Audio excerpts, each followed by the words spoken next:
Guys, ഇന്ന് നമുക്ക് നല്ല അടിപൊളി ഒരു ഇലയട ഉണ്ടാക്കിയാലോ? അതും ശർക്കര കൊണ്ട്.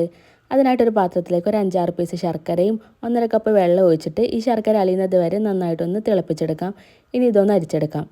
അരിച്ചെടുത്ത ശർക്കരപ്പാൻ ഒരു പാത്രത്തിലേക്ക് മാറ്റാം. ഇതിലേക്ക് ചിരകിയ തേങ്ങ കൂടി ഇട്ട് കൊടുക്കാം. ഞാനിവിടെ ഒരു തേങ്ങ മുഴുവനായിട്ട് ചിരകി എടുത്തിട്ടുണ്ട്. ഇത് നന്നായിട്ടൊന്ന് മിക്സ് ചെയ്തെടുക്കാം. ഇനി ഇതിലേക്ക് കുറച്ച് ഏലക്കായ്പ്പൊടി കൂടി ഇട്ടിട്ട് നന്നായിട്ടൊന്ന് മിക്സ് ചെയ്തെടുക്കാം.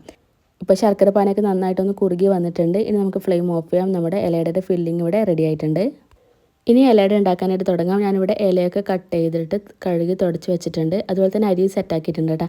ഇടിയപ്പമൊക്കെ ഉണ്ടാക്കാനായിട്ട് നമ്മൾ അരി കുഴക്കില്ല, അതുപോലെയാണ് കുഴച്ചെടുത്തിട്ടുള്ളത്. അതുപോലെ തന്നെ ഒരു ബൗളിൽ വെളിച്ചെണ്ണയും കൂടി എടുത്തിട്ടുണ്ട്.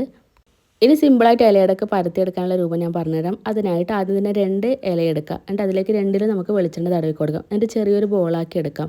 ഈ അരിമാവ് ഇതുപോലെ ചെറിയൊരു ബോളാക്കി എടുത്തിട്ട് ഈ മറ്റേ ഇല ഇതിൻ്റെ മുകളിൽ വെച്ചിട്ട് ഒരു മൂടി കൊണ്ട് ജസ്റ്റ് ഒന്ന് പ്രസ് ചെയ്ത് കൊടുക്കുക. അപ്പോൾ നമുക്ക് ഈസി ആയിട്ട് ഇലയടക്ക് പരത്തിയെടുക്കാൻ വേണ്ടിയിട്ട് പറ്റും. അതുപോലെ എല്ലാ ഭാഗത്തും ഒരേ ഒരു അളവിൽ നമുക്ക് കിട്ടുകയും ചെയ്യും. എന്നിട്ട് ഇതിൻ്റെ മുകളിലായിട്ട് ഇതുപോലെ ഫില്ലിങ് വെച്ച് കൊടുക്കാം. എന്നിട്ട് ഇതുപോലെ ഒന്ന് മടക്കി കൊടുക്കാം. ചില യൂട്യൂബിലെ വീഡിയോസൊക്കെ എടുത്ത് നോക്കിയാൽ തന്നെ നിങ്ങൾക്ക് മനസ്സിലാവും ഇലയിട്ട് ഉണ്ടാക്കുമ്പോൾ കുറേ ടൈം എടുത്തിട്ടാണ് പരത്തിയെടുക്കൽ. അപ്പോൾ ഇതുപോലെ ചെയ്യുകയാണെങ്കിൽ നമുക്ക് സിമ്പിളായിട്ട് നല്ല ഈസി ആയിട്ട് നമുക്ക് ഇലയിട്ട് ഉണ്ടാക്കാനായിട്ട് പറ്റും. അപ്പോൾ ഇതുപോലെ എല്ലാ ഇലയുടെയും ഇതുപോലെ ഒന്ന് ആക്കിയെടുക്കാം.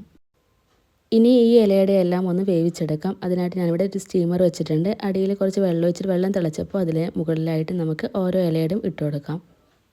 ഇനി ഇതൊന്ന് വേവിച്ചെടുക്കാം. ഒരു 10 മിനിറ്റൊക്കെ കഴിഞ്ഞിട്ട് ഞാൻ ജസ്റ്റ് ഒന്ന് തുറന്ന് നോക്കി. അപ്പോഴേക്കും നമ്മളെ ഇലയുടെയൊക്കെ നന്നായിട്ട് കുക്കായിട്ടുണ്ട്.